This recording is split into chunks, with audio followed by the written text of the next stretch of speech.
संचार क्रांति news channel के ज्योतिष अंधकार से प्रकाश की ओर कार्यक्रम में आपका स्वागत है। आज हमारे साथ फिर से मौजूद हैं ज्योतिषज्ञ सोहन सिंह जी। सोहन जी, आपका हमारे चैनल पर स्वागत है। जी बिल्कुल, नमस्कार। आज दर्शकों, आपने जो हमें समस्या लिख के भेजी, उस एक समस्या पर हम बात करेंगे। वो समस्या है वैवाहिक जीवन, उनमें अनबन या धोखा या तनाव। तो गुरुजी, आज हम इस सब्जेक्ट पे बात करेंगे, वैवाहिक जीवन। जी बिल्कुल। तो हमारे दर्शकों का पहला सवाल ये है कि गुण मिलान के बाद भी संबंध क्यों टूटते हैं? जी, गुण मिलान के बाद विवाह क्यों टूटते हैं?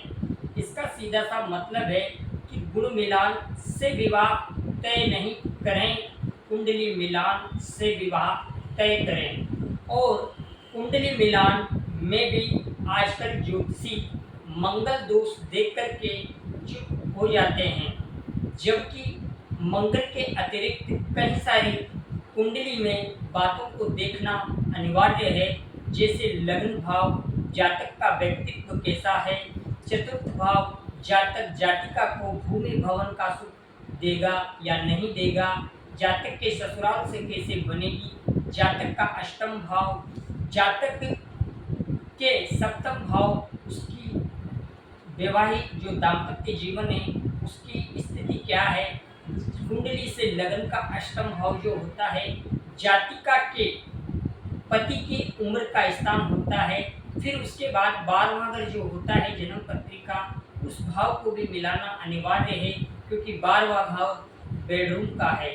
इसके साथ साथ जन्म पत्रिका में गुणों को भी मिलाया जाता है। मैं गुण मिलान का विरोध नहीं कर रहा, किंतु गुण मिलान के साथ कुंडली को पूर्ण तरीके से मिलाना अनिवार्य है। मंगल पर ही चुप ना बैठें। इसके अतिरिक्त 7 ग्रह और है। गुरुजी, विवाह के कुछ साल बाद में ही वैवाहिक संबंध तनावपूर्ण हो जाते हैं, तो वो क्यों हो जाते हैं और उसके सुधार के क्या उपाय आप बता सकते हैं? जी, कुंडली में वैवाहिक जीवन तनावपूर्ण क्यों होते हैं? तो लगन कुंडली और नवमांश चार्ट, नवमांश चार्ट को हम D9 चार्ट भी कहते हैं। अब नवमांश चार्ट और लगन कुंडली, तो लगन कुंडली का जो 7वां घर है ये आपके वैवाहिक जीवन का है। इस भाव पर जितने शुभ ग्रहों का प्रभाव आएगा उतना ही आपका वैवाहिक जीवन अच्छा रहेगा। किंतु ध्यान रहे, इस सप्तम भाव पर पाप ग्रहों का प्रभाव आएगा तो वैवाहिक जीवन उतना ही खराब होगा। अब यहाँ पर एक बात हमें सोचने की यह भी है कि सप्तम भाव जो है, इस भाव पर मान लीजिए शुभ ग्रहों का प्रभाव है, लेकिन नवमांश चार्ट में पाप ग्रहों का प्रभाव सप्तम पे आ रहा है। तो जातक जातिका का वैवाहिक जीवन शुरू के कुछ दिन अच्छा चलता है और उसके बाद वैवाहिक जीवन धीरे धीरे बिगाड़ की ओर आ जाता है, क्योंकि नवमांश चार्ट बिगड़ा हुआ होता है। लगन कुंडली ठीक है, लेकिन वैवाहिक कुंडली वैवाहिक जीवन के लिए नवमांश चार्ट मिलाना बिल्कुल अनिवार्य है। और लगन कुंडली में जब ग्रह शुभ ग्रहों की दृष्टि सप्तम भाव पर होना, ये वैवाहिक जीवन को अच्छा रखते हैं, किंतु पाप ग्रह वैवाहिक जीवन में तनाव और संघर्ष देते हैं।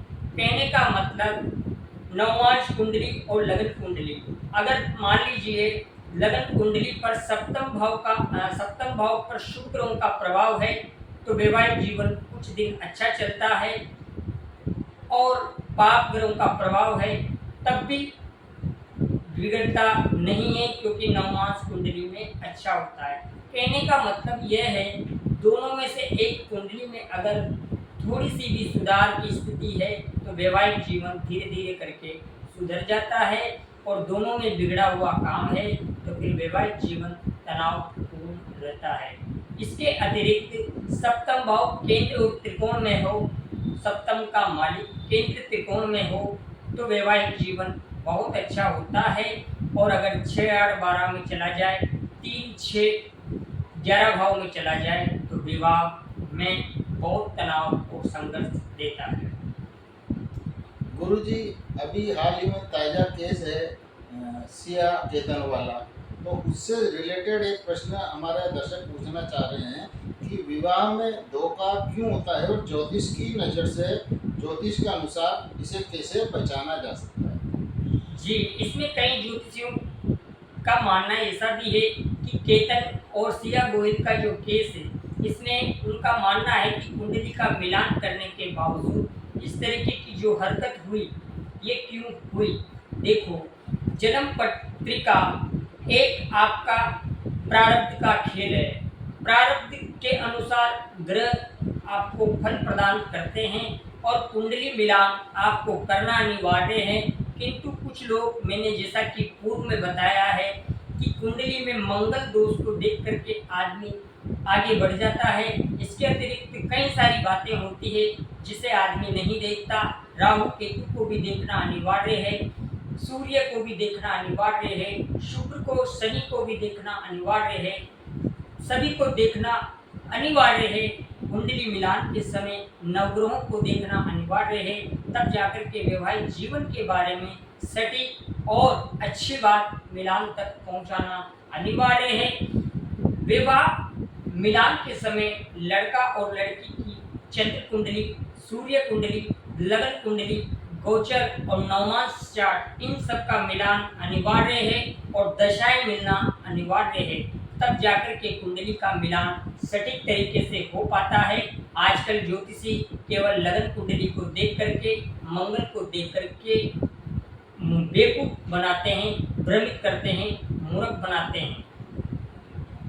गुरुजी, एक और सवाल है कि वैवाहिक जीवन को सुखमय बनाने के ज्योतिष की नज़र से क्या क्या उपाय हो सकते हैं?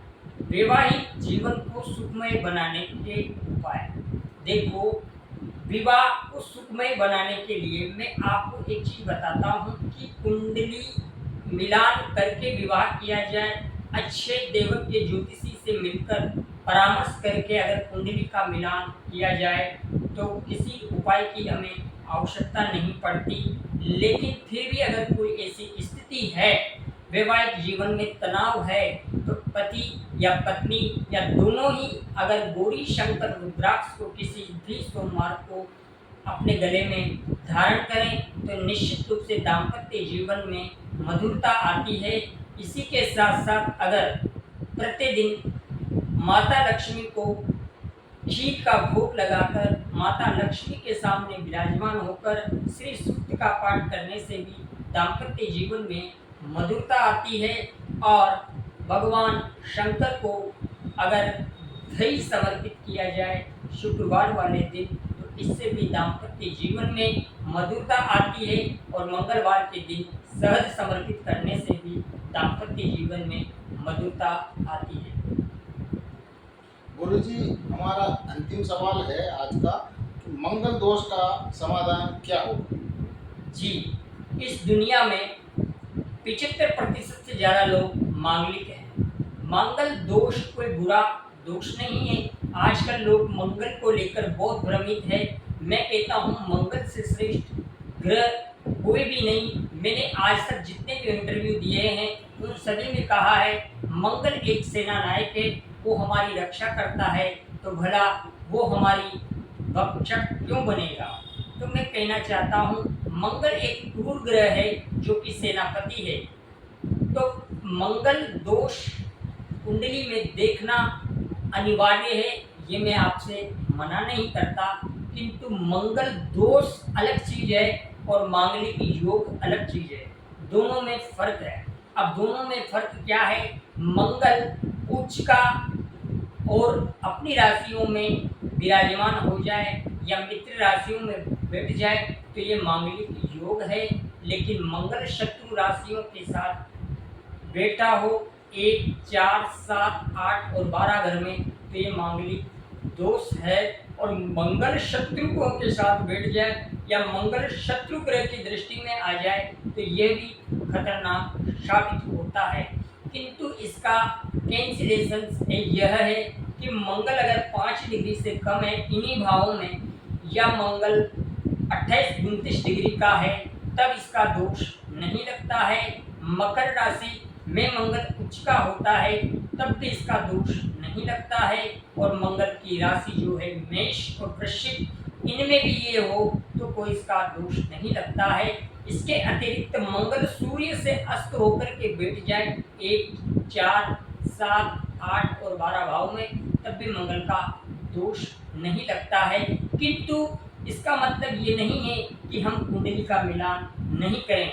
कुंडली का मिलान हमें फिर भी करना है, क्योंकि जैसा कि मैंने कहा सूर्य और मंगल की युति हो गई तो मंगल सूर्य से अस्त होता है, पर युति होने से अस्त नहीं होता है, उसकी डिग्रियां देखनी पड़ती है, तब पता लगता है कि वो अस्त है या नहीं है।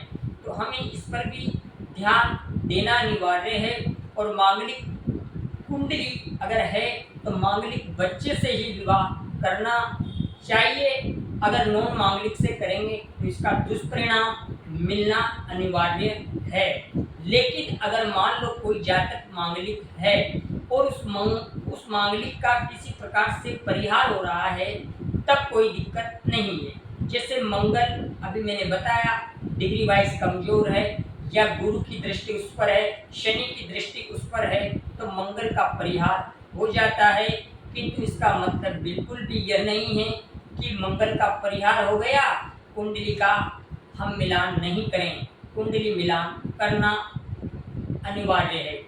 इसके अतिरिक्त कई लोगों का प्रश्न यह होता है कि अगर वर वधू के पास कुंडली ना हो तो क्या करें। तो इसका सीधा सा मतलब यह है कि जब आदमी सम राशि, इसके लिए पूरा प्रेडिक्शन जब हम बैठ करके करते हैं तो उसमें बताते हैं लड़की और लड़का दोनों जो होते हैं इनकी सम और विषम, सम संख्या विषम संख्या में उम्र देख करके विवाह करना अनिवार्य है। वो बैठ करके एक तरीके से गोचरीय व्यवस्था के अनुसार समझाना अनिवार्य होता है।